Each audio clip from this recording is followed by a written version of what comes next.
आज रिदा ने कुछ भी कहे बगैर सर हिलाया और वहाँ से चली गई। इसने हमेशा की तरह यह फैसला भी खामोशी से सुना था। ना किसी ने इसकी राय मांगी थी, ना इसने कुछ कहा, और अगर कहती भी तो किसने इसकी सुननी थी। अशफाक के बेटे के साथ रिश्ता तय हुआ था, रिदा का, जो सिर्फ बाप और 2 बेटे थे। बड़ा बेटा जाहिद, जिससे रिदा की शादी होने वाली थी, और छोटा बेटा हैदर था, जो कि पढ़ रहा था। अभी ये लोग ना तो बहुत ज़्यादा अमीर थे और ना बहुत गरीब, लेकिन बाप बेटे पूरे मोहल्ले में अपनी ईमानदारी और अच्छे अखलाक की वजह से मशहूर थे। बहरहाल जुम्मे को रिदा का निकाह तय पा गया। अशफाक साहब ने कुछ भी लेने से इनकार कर दिया था। इनका कहना था कि बस आपने हमें इतनी प्यारी बेटी दे दी, हमें और कुछ नहीं चाहिए। नाइला और इसकी अम्मी के साथ जाके रिदा ने चंद जोड़े और कुछ ज़रूरत का सामान खरीदा था। जुम्मे के दिन बिल्कुल सादगी से रिदा का निकाह हुआ था और वह राशिद के घर से जाहिद के घर आ गई थी। रुखसती के वक्त भी राशिद ने अपनी बेटी के सर पर शफ़क़त से हाथ रखने की भी ज़हमत नहीं की थी, और ना ही रिदा को ऐसी कोई खुशफहमी थी। बल्कि घर से निकलते वक्त राशिद ने रिदा को ये ज़रूर कहा था, औरत का असली घर शादी के बाद उसके शौहर का घर होता है, वहीं रहना, अब वही तुम्हारा घर है। अब उसने साफ लफ्ज़ों में ये बावर करवाया था कि अब यहाँ आने की ज़रूरत नहीं। इसके बाद वो अपने नए घर आ गई थी, ये सोचते हुए कि एक कैद से निकलकर दूसरी कैद में जा रही हूँ। आज रिदा और जाहिद की शादी को 1 हफ्ता हो चुका था। यहाँ आकर रिदा के सारे खदशात गलत साबित हुए थे। जब वो नाइला से कहती थी कि सब मर्द एक जैसे होते हैं, तो नाइला हमेशा इसकी बात को रद्द करती थी। आज इसे समझ आ गई थी कि सब मर्द सच में एक जैसे नहीं होते। अशफाक उसे बेटियों से भी बढ़कर प्यार करता। जाहिद के अखलाक के बारे में जितना उसने आज तक सुना था, वो उससे कहीं बढ़कर था। इसकी हर ज़रूरत का ख्याल रखने वाला, एक मोहब्बत करने वाला इंसान था। वो रिदा को ऐसा महसूस हो रहा था जैसे ये एक नई दुनिया है।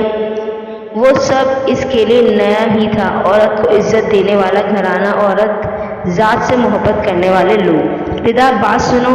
जाहिद अभी फजर की नमाज़ पढ़कर लौटा था और रिदा जाए नमाज लपेट रही थी जब जाहिद ने इसे मुखातिब किया। जी बोले, मैं ये कह रहा था कि तुम नर्सिंग कर रही हो ना? रिदा का दिल एकदम उदास हुआ था, क्योंकि वो अपनी पढ़ाई मुकम्मल करना चाहती थी। उसकी उदासी उसके चेहरे से जाहिर हो रही थी। कर रही हूँ, नहीं कर रही थी, रिदा ने जवाब दिया। क्यों, क्या तुमने छोड़ दी पढ़ाई? मैंने तो सुना था तुम बहुत लायक हो और तुम्हें पढ़ने का बहुत शौक़ है। जाहिद ने हैरत से कहा।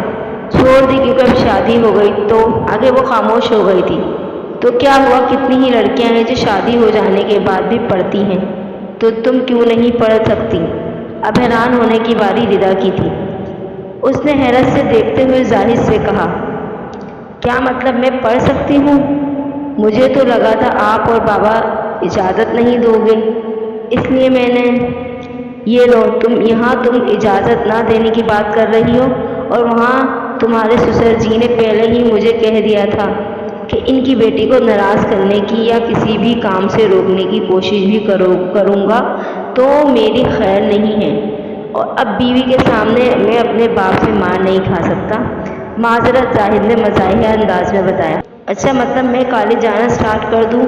आपको कोई एतराज़ नहीं? रिदा ने एक बार फिर पूछा। नहीं, मुझे एतराज़ नहीं, बल्कि खुशी होगी। तुम्हें अपनी पढ़ाई छोड़ने की ज़रूरत नहीं, बल्कि दिल लगा कर पढ़ो। और एक बात और, कल से जाना है या परसों से? सोच के मुझे बता दो, फिर मैं दुकान पे जाते हुए रोज़ सुबह कॉलेज छोड़ जाया करूँगा और वापसी में ही लेकर आऊँगा।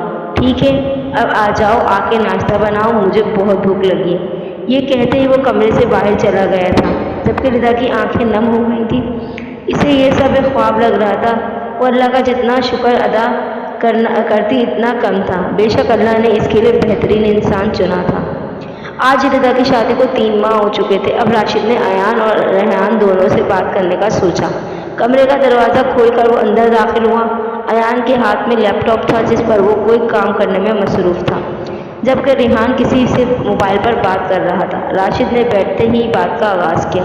बेटा, अब रिदा की शादी हो गई, तो अब तुम दोनों भी शादी के लिए हाँ कर दो। लड़कियां देखने में भी बहुत वक्त लगेगा। क्या लड़कियां? कौन सी लड़कियां? रेहान ने हैरान होते हुए कहा। बेटा, तुम दोनों की जिससे शादियां होंगी वो लड़कियां, राशिद ने मुस्कुराते हुए बताया। अरे यार अब्बू, आप कौन सी दुनिया में रह रहे हैं? अब क्या हम घर घर जाके लड़कियां देखेंगे? अब वो आपका ज़माना नहीं रहा। हम दोनों लड़कियां पसंद कर चुके हैं। मेरे बिजनेस पार्टनर है, इनकी एक बेटी है, मुझे वो पसंद है।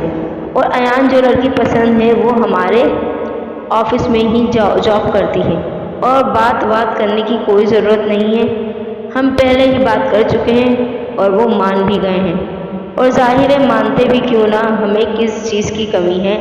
अब यहाँ से थोड़ा दूर मैंने और अयान ने कुछ महीने पहले एक प्लॉट लिया था, वो हम सेट करवा देते हैं। अब आप शादी कर रहे हैं तो ठीक है, इस जुम्मे को नहीं हमारी मीटिंग है एक बहुत ज़रूरी, अगले जुम्मे को सादगी से निकाह कर लेंगे और फिर हॉल में कुछ ऑफिस वगैरह के ख़ास लोगों को इनवाइट करके वलीमे का फंक्शन रख लेते हैं। बिल्कुल ठीक कह रहे हो तुम, अयान ने भी इसकी तायद की। अच्छा, अब मुझे बाहर जाना है, कुछ काम है, रेहान ने कहा। अरे यार, मुझे भी ले जाओ, अकेले घर में बोर हो जाता हूँ। ये कहते ही अयान भी साथ निकल गया, जबकि राशिद वहीं सोफे पर बैठा रह गया। काफ़ी देर रहने के बाद वो कमरे से बाहर निकल आया। पूरे घर में मुकम्मल खामोशी थी।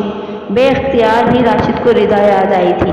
वो सहन में ही खड़ा इस जगह को देख रहा था जहाँ बैठकर वो रात देर तक पढ़ती रहती थी। राशिद को दमा था, जब इसे एक बार खांसी का दौरा पड़ता तो वो रात को देर तक खांसता रहता। ऐसे वक्त में रिदा आके इसके आसपास खड़ी हो जाती और जब तक राशिद सो नहीं जाता वो वहीं रहती। पूरे घर में फैली खामोशी से तंग आकर वो भी घर से बाहर चला गया।